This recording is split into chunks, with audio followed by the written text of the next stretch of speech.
My name is David Clark. I'm 39 years old, and I used to believe that being a good provider was enough to keep a woman loyal. I was wrong. For 15 years, I've climbed the corporate ladder in logistics management. I've endured the endless conference calls that drag into evening hours, the red-eye flights to distribution centers across the country, and the countless nights in hotel rooms that all look the same after a while. I made these sacrifices gladly because they allowed me to give Hannah the life I never had growing up. We built our dream in the suburbs of Chicago, a 3-bedroom colonial with maple trees lining the driveway. Hannah left her marketing job 5 years into our marriage. "You make enough for both of us," she'd said, kissing me on the cheek. "I'll take care of everything else." And she did. While I managed supply chains, Hannah managed our life. A spotless home, dinner parties with neighbors, weekend getaways to Michigan wineries, and those late-night conversations in our kitchen where we'd share a bottle of Cabernet and laugh about nothing important until midnight. For years, I thought I was one of those rare men with an enviable marriage. I'd return from business trips to find Hannah waiting at the door, her arms open wide. Those homecoming embraces melted away every hour of travel fatigue. Her body would press against mine with an urgency that told me she'd missed me, really missed me, while I was gone. "Welcome home, stranger," she'd whisper, leading me upstairs before I could even set down my luggage. That changed about a month ago. The first time Hannah turned away from my touch, I didn't think much of it. "I'm just not in the mood tonight," she murmured, rolling to face the wall. Fair enough. Everyone has off days. The second time, I wondered if something was bothering her. "Is everything okay?" I asked, stroking her hair. "Just tired," she replied, though she'd spent the day at home while I'd been in meetings since 7 a.m. By the third rejection, a pattern was forming. Every advance I made was met with the same response. Not tonight, not now, maybe tomorrow. But tomorrow never came. The woman who once couldn't wait for me to get home now seemed relieved when I left for business trips. I found myself lying awake at night, watching Hannah sleep. In the blue darkness, I'd study the curve of her cheek, the flutter of her eyelashes, searching for the woman who used to hang on my every word when I returned home. I told myself it was just a phase, a rough patch that all marriages experience. Maybe she was depressed. Maybe the monotony of suburban life was getting to her. Maybe my frequent absences had finally taken their toll. Then came the trip to Seattle. As I packed my suitcase the night before, I noticed something strange. Hannah was humming. She hadn't hummed in months. She moved around our bedroom with a lightness I hadn't seen in weeks, sorting laundry with almost cheerful efficiency. "You seem in a good mood," I commented, zipping my toiletry bag. The humming stopped abruptly. Hannah's shoulders stiffened. "Do I?" she responded, her voice suddenly edged with defensiveness. "I'm just glad to get these chores done." But as I folded my dress shirts, I caught her checking her reflection in the mirror, a small smile playing at the corners of her mouth. She wasn't happy about the chores. She was happy about something else entirely, something that had nothing to do with me. For the first time in our marriage, Hannah seemed eager for me to leave. The progression was subtle at first, easy to dismiss if you weren't paying attention. Fortunately, or unfortunately, I'm trained to notice patterns. In corporate logistics, my job is to identify inefficiencies, spot breaks in the supply chain before they become catastrophic. I never expected to apply those same analytical skills to my marriage. But here we were, 1 month of steady decline. Every attempt at physical connection rebuffed with increasingly thin excuses. "I have a headache," she would sigh. Turning away, "I didn't sleep well last night," she'd explain, pulling the covers up. "I'm bloated from dinner," she'd complain. Creating distance. "Can we just cuddle instead?" she'd suggest, knowing what would follow. We never just cuddled. Hannah would position herself at the edge of the bed, creating a chasm between us that might as well have been the Grand Canyon. Meanwhile, other changes accumulated like warning signs on a highway. Hannah joined a gym, something she'd resisted for years despite my gentle encouragement. "I just want to feel good about myself again," she explained when I expressed surprise. A reasonable explanation, but it didn't account for the new underwear I discovered while doing laundry one weekend. Delicate, expensive pieces I'd never seen her wear. Then came the phone calls. Hannah had always been social, but suddenly her phone was buzzing constantly. She'd glance at the screen, excuse herself to the kitchen or bathroom, and return 15 minutes later with flushed cheeks. "Who was that?" I'd ask casually. "Oh, just Melissa," she'd say, referring to her sister who lived 4 states away, or an old college friend. We're reconnecting. One evening, I walked into our home office and found Hannah rapidly closing her laptop. The guilty start she gave didn't match someone who was simply browsing online sales. "Sorry," she said with a forced laugh. "I was looking at stupid cat videos. Didn't want you to think I was wasting time." Hannah had never apologized for watching cat videos before. She used to call me over to watch them with her. The business calls home became torture. I'd phone from hotel rooms in Dallas or Phoenix, trying to maintain our connection across the miles. "How was your day?" I'd ask. "Fine, normal, nothing special," she would respond. Her voice increasingly clipped, distracted. "I miss you," I'd tell her, trying to recapture our old intimacy. "The dishwasher is making that noise again," she'd deflect. "Can you look at it when you get back?" Sometimes I'd hear things in the background that didn't make sense. Jazz music playing softly, though Hannah preferred pop. The dialogue from unfamiliar TV shows. Once I could have sworn I heard a male voice murmur something, followed by Hannah's sharp, "Shh! Is someone there with you?" I asked. "Just the TV," she answered quickly. Too quickly. The breaking point came when I was organizing receipts for my expense report. Mixed in with my business receipts was one I didn't recognize. Dinner for 2 at Vincenzo's, an upscale Italian restaurant downtown that charged $50 for pasta. The date corresponded with my last business trip to Boston. That night, I confronted her. "Did you go to Vincenzo's while I was away?" Hannah's eyes narrowed almost imperceptibly before she composed her features. "Oh, yeah. Melissa was in town. We had a sister's night." "Melissa was here?" "She didn't mention that when I spoke to her last week," I countered, watching her reaction. "It was last minute. She had a layover and called from the airport," she explained, her voice too casual. "And you took her to Vincenzo's?" "I thought she hated fancy restaurants," I pressed, not letting go. Hannah's face transformed then, anger replacing the careful neutrality. "What is this, an interrogation?" she snapped. "Since when do I need to report every meal I eat when you're not here?" Her defensiveness confirmed everything. The woman I'd trusted for 15 years was lying to my face and doing it badly. 3 days later, my phone rang as I was boarding a flight to Minneapolis. It was my client, apologizing profusely. A family emergency had forced him to cancel our meeting. Could we reschedule for next month? I stood in the jet bridge, other passengers flowing around me as I contemplated my options. I could extend my stay, try to schedule other meetings in the area. I could fly to another city where we had ongoing projects, or I could go home early and surprise my wife. For the first time in our marriage, Hannah wouldn't know when to expect me. I'd catch her completely off guard. Maybe seeing her natural reaction without the mask she'd been wearing lately would give me the answers I needed. I changed my ticket and boarded a flight home instead. As the plane descended toward Chicago, I rehearsed the surprise in my mind. I imagined walking through our front door, calling Hannah's name, seeing her face light up with genuine pleasure at my unexpected return. But the knot in my stomach told a different story. My gut, the same instinct that had saved countless business deals, was screaming that Hannah's expression would be anything but pleased when I walked through that door. The sedan wasn't supposed to be there. I sat in my car at the curb, engine off, staring at the unfamiliar dark blue Audi parked in our driveway. Not a neighbor's car, I knew all their vehicles by now. Not a service vehicle, no company logo on the side, no ladder rack on top. Just a sleek, expensive car that had no business being at my house on a Wednesday afternoon. My stomach clenched as though I'd swallowed broken glass. I didn't want to jump to conclusions. Maybe Hannah had a visitor, a friend, a relative, someone with a perfectly innocent reason to be there. But as I stared at that car, every instinct honed over years of business negotiations told me I was about to walk into something I couldn't unsee. I approached my own front door like a burglar, key trembling slightly in my hand.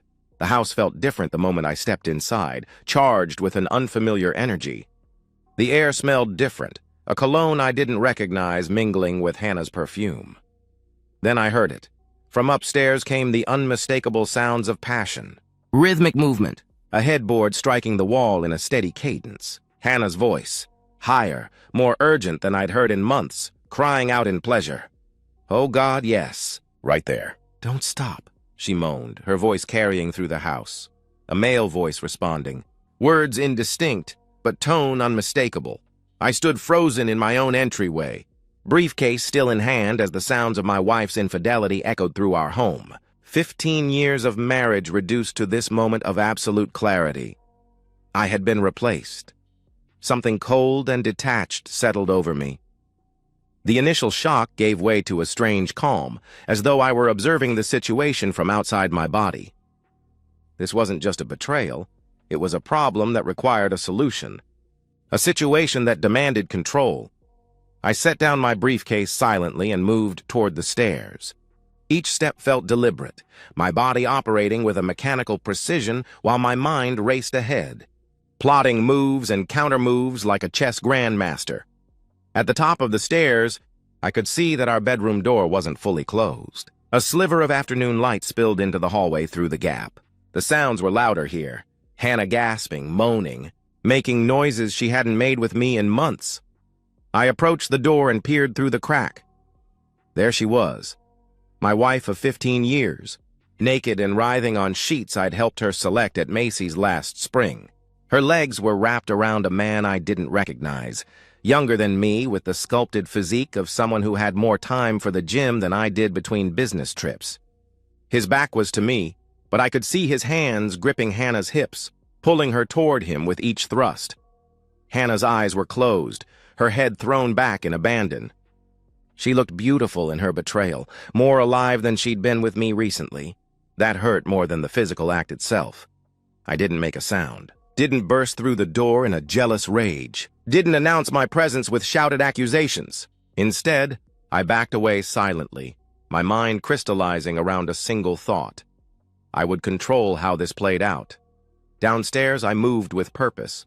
First, I retrieved my phone from my pocket and opened the recording app. Whatever happened next, I would have evidence. Then I went to my home office and unlocked the bottom drawer of my desk. Inside was the Glock 19 I'd purchased after a break-in 2 streets over last year. I'd never fired it outside the shooting range, had never imagined using it in my own home. But power dynamics require leverage, and I needed to ensure complete compliance with what would come next.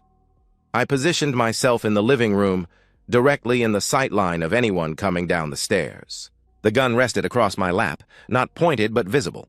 I started the recording on my phone and waited. Time stretched like taffy as I listened to them finish. Their passion subsided into murmurs and lazy laughter. The shower ran briefly. Dresser drawers opened and closed. Normal domestic sounds that didn't belong to this man in my house? When did you say he's coming back? The male voice asked. Clearer now, casual and unconcerned. Not until tomorrow night, Hannah answered, her voice light and carefree. His flight gets in around 8, so we have the whole place to ourselves tonight too? He questioned, anticipation evident in his tone, making my fingers tighten around the gun. We have all the time in the world, Hannah assured him with a laugh, that specific laugh that used to be reserved for me, as it floated down the stairs. Footsteps approached the top of the staircase. I adjusted my position slightly, ensuring the recording was still running, and prepared to show them exactly how wrong they were. They were halfway down the stairs when they saw me. Hannah froze first, one hand still on the banister, her face draining of color so rapidly I thought she might faint. The man behind her, taller than me, wearing an expensive watch and a smug expression that vanished the instant he registered my presence, bumped into her, not understanding why she'd stopped. Babe, what?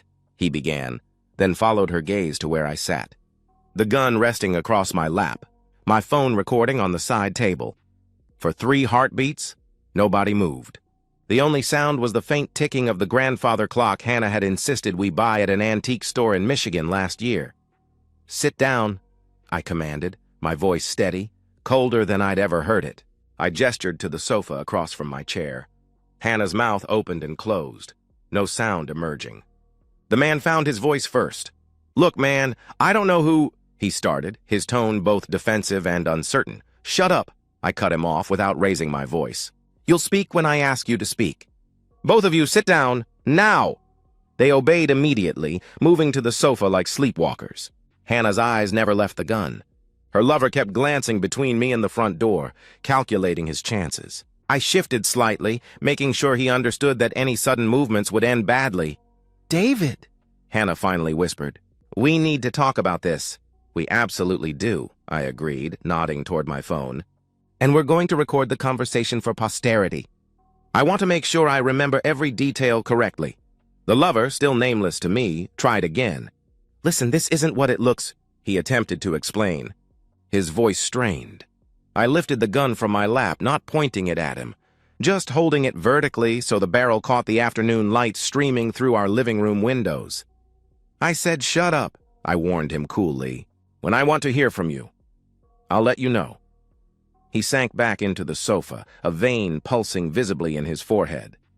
I turned my attention to Hannah, studying her as though she were a stranger. In many ways, she was. The woman I'd married would never have done this. Or perhaps she would, and I simply hadn't known her at all.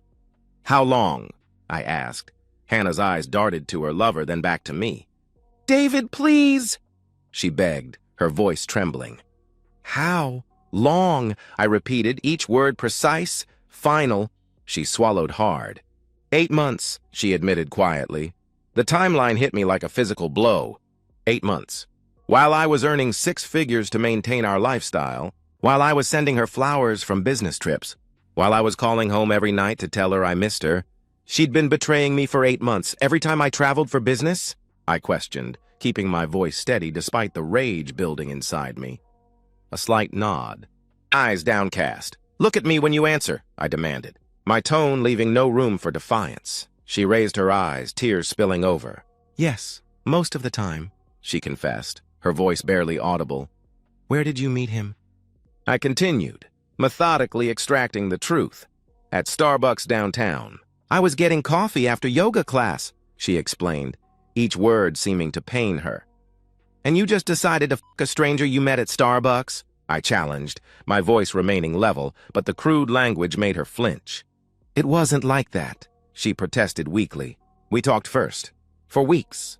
So you had an emotional affair before you had a physical one. That's much better," I remarked, sarcasm dripping from my words. The lover shifted uncomfortably. "Look, I didn't know she was married at first," he interjected, attempting to defend himself. I turned to him, my gaze flat. "What's your name?" I demanded. He hesitated, clearly reluctant to identify himself. "Your name," I repeated. "Now." "Michael. Michael Brennan," he finally answered, resignation in his tone. "Well, Michael Brennan, I don't particularly care what you did or didn't know," I informed him coldly. "The fact that you're in my house, in my bed, with my wife, tells me everything about your character that I need to know." Michael straightened, some misplaced sense of dignity apparently wounded. "I think I should go," he announced, making a move to stand. "You'll go when I say you can go," I countered, gesturing with the gun again. "Right now, we're having a conversation about consequences." Fear flickered across his face. "You're not going to—" he started, eyeing the weapon nervously. "Shoot you?" I finished for him. "That depends entirely on how the next few minutes go. I'm not a violent man by nature, Michael. I'm a businessman. I believe in fair exchanges." I turned back to Hannah, whose mascara was creating dark rivulets down her cheeks. "How many times has he been in our house?" I asked, continuing my interrogation. "I don't know. Maybe 20? She estimated, her voice small. "In our bed?" I pressed a barely perceptible nod. "I want to hear you say it," I insisted. "Yes," she whispered. "In our bed." "And when I called from business trips?" "Where was he?" I continued, needing to understand the full extent of their deception. Hannah's silence was answer enough. "So while I was calling to tell you I missed you, he was right there beside you? Maybe you even put me on speaker so you could both laugh about it afterward?" I suggested, the thought turning my stomach. "No," Hannah denied quickly. "It wasn't like that. You never what?" I interrupted. "Disrespected me? Betrayed me? Lied to my face for 8 months? Because from where I'm sitting, you did all of those things and more." I turned my attention back to Michael, who was perspiring visibly now, eyes fixed on the gun in my hand. "You've been enjoying my hospitality for quite some time, Michael," I observed coolly. "Sleeping in my bed, showering in my bathroom, and my wife while I paid the mortgage. That's quite a service you've been receiving." "I didn't think of it that way," he muttered, avoiding my gaze. "Of course you didn't," I replied. "But now it's time to pay the bill." His eyes widened. "What do you mean?" he asked, alarm evident in his voice. I smiled thinly. I mean that nothing in this world is free. You've been using my property for your pleasure. Now you're going to compensate me for it. I set the gun down carefully on the side table, still within easy reach, and picked up my phone instead. Open your banking app, I instructed. You can't be serious, Michael protested. But his voice lacked conviction. I picked up the gun again. Oh, I'm extremely serious, I assured him. Open the app. With trembling fingers, Michael pulled out his phone and opened his banking application. I want $50,000 transferred to my account, I stated flatly. Consider it payment for services rendered. Michael blanched. 50,000? That's insane. I don't, he stammered. Clearly shocked by the demand. You drive an Audi, wear a Rolex, and have been comfortable enough to take my wife to Vincenzo's, I interrupted, laying out the evidence of his financial comfort. You have the money, and you're going to transfer it right now, or I'll ensure that everyone in your life knows exactly what kind of man you are.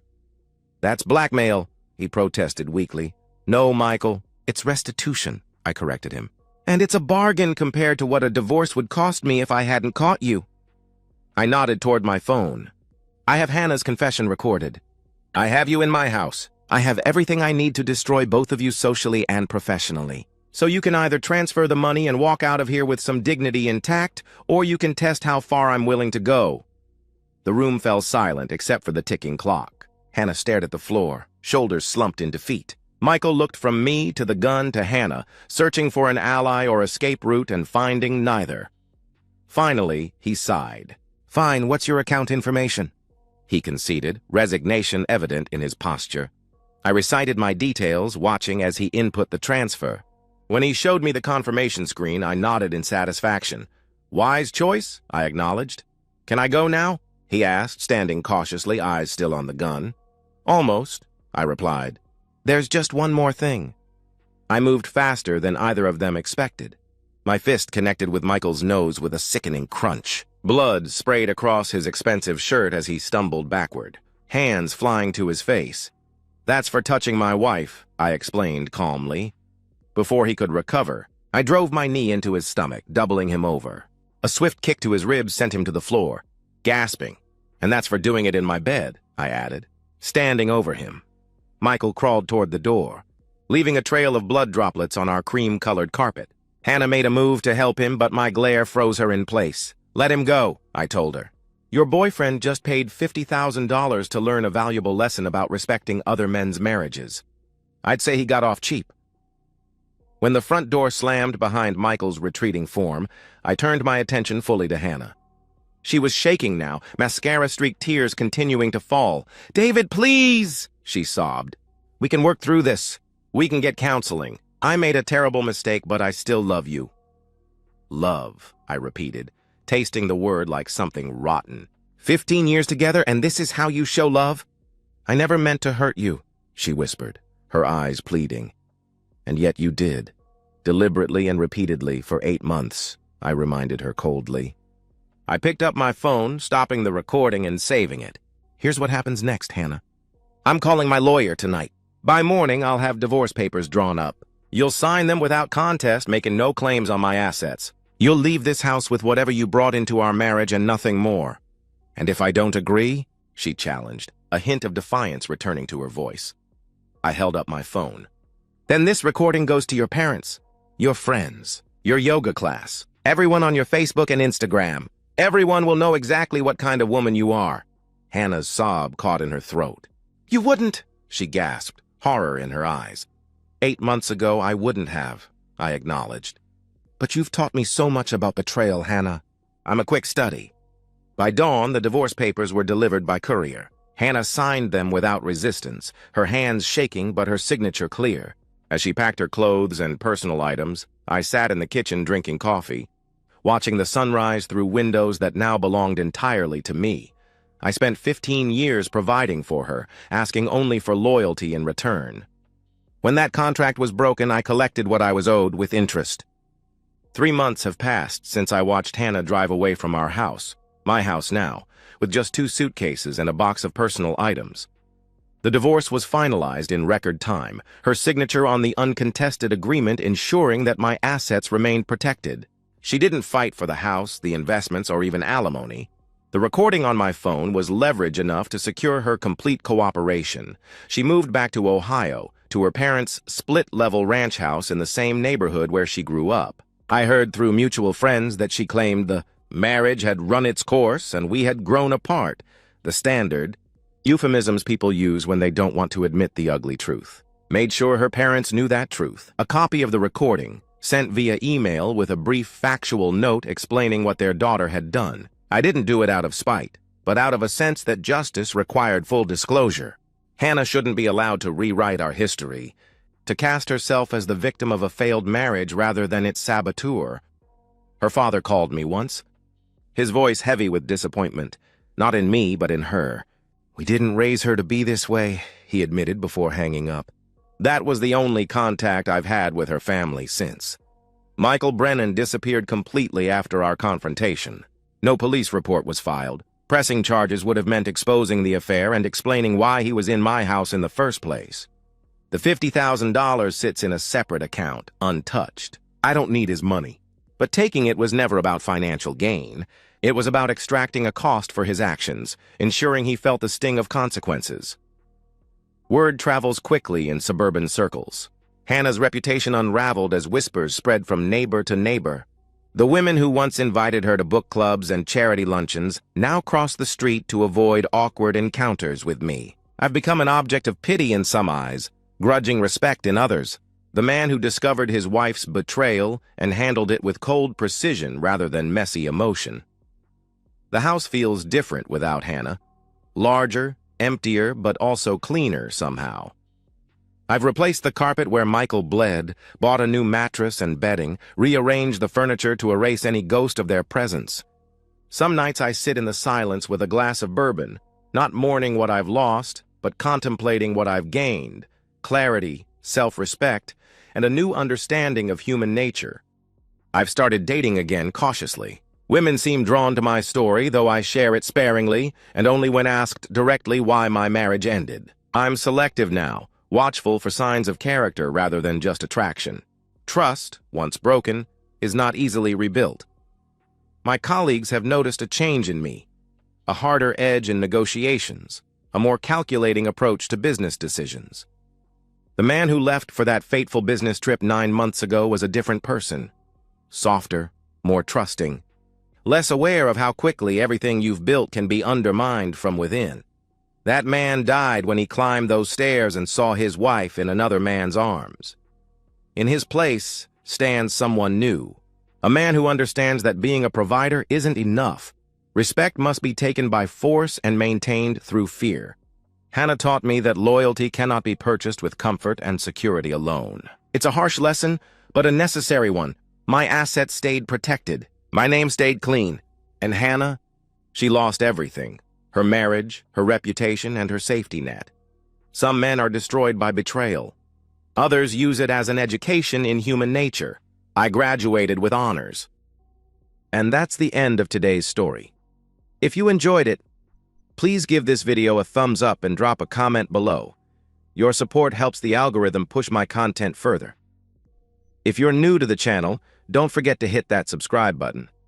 It really helps me keep creating more stories for you. Thanks for watching, and I'll see you in the next one.